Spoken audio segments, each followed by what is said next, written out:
Merci, Monsieur le Président. Madame la Ministre, merci sur ces intéressantes précisions sur la politique du livre. Ma question porte sur la réforme contribution à l'audiovisuel public.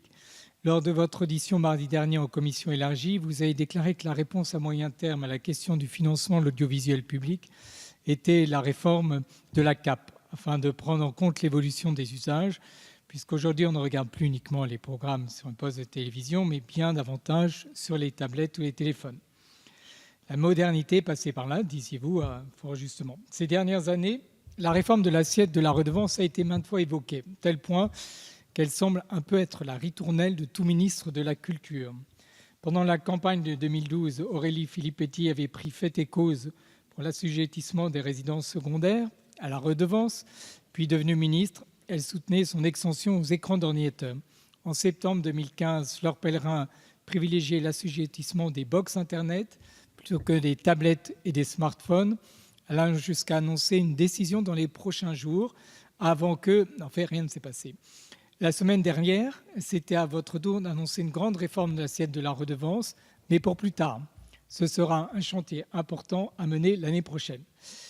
Nous disiez-vous, allant jusqu'à fixer le calendrier du prochain gouvernement.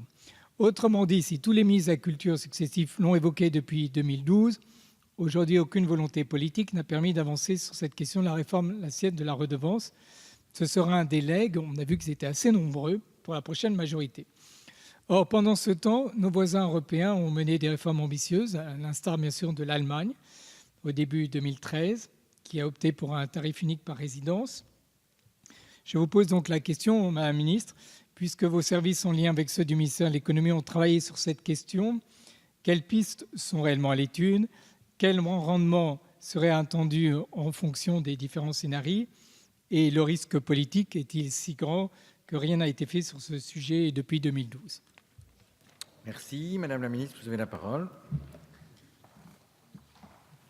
Merci, Monsieur le Président. Puisque vous évoquez le financement de l'audiovisuel public, cela me permet de revenir et de donner une précision par rapport aux propos qui ont été tenus par Madame Duby-Muller.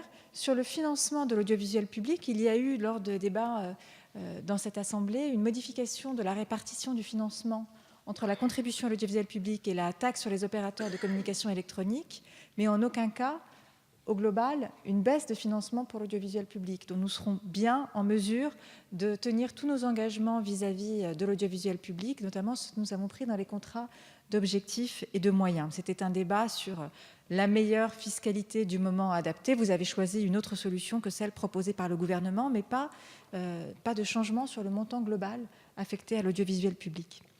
S'agissant enfin de la réforme de la contribution à l'audiovisuel public.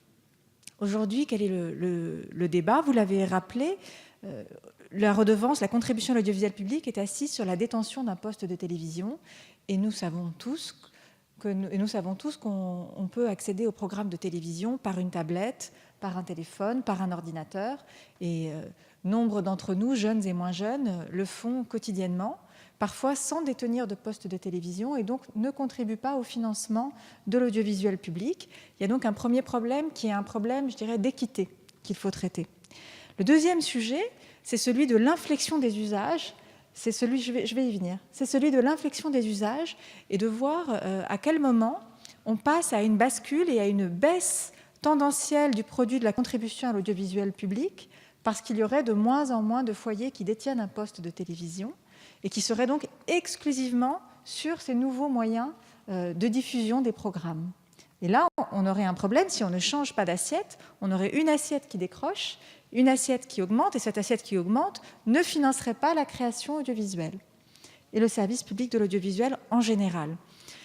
Il se trouve que les chiffres encore de cette année montrent que nous n'en sommes pas là, puisque spontanément, le produit de la contribution à l'audiovisuel public augmente. Au-delà de l'indexation sur le 1 euro, l'indexation sur l'inflation. Donc au-delà même de cette... Donc nous avons encore une croissance, ce qui veut dire que cette réforme, nous devons la préparer, que nous ne sommes pas en retard par rapport à l'évolution des usages. En revanche, l'inflexion peut se faire vite. Donc c'est pour ça qu'il faut que nous soyons prêts à la faire, que nous y avons travaillé. C'est pour ça que nos voisins, vous l'avez dit, l'ont fait. C'est une bonne raison. Nos grands voisins l'ont fait, l'Allemagne l'a fait. Elle a d'ailleurs eu un surcroît de recettes important, très important, puisqu'elle était encore sur ces deux assiettes dynamiques. Donc pour nous, nous devons nous y préparer, nous devons le faire. Nous n'avons pas encore passé ce point d'inflexion, mais il vient bientôt. C'est pour cela que j'avais donné ce calendrier.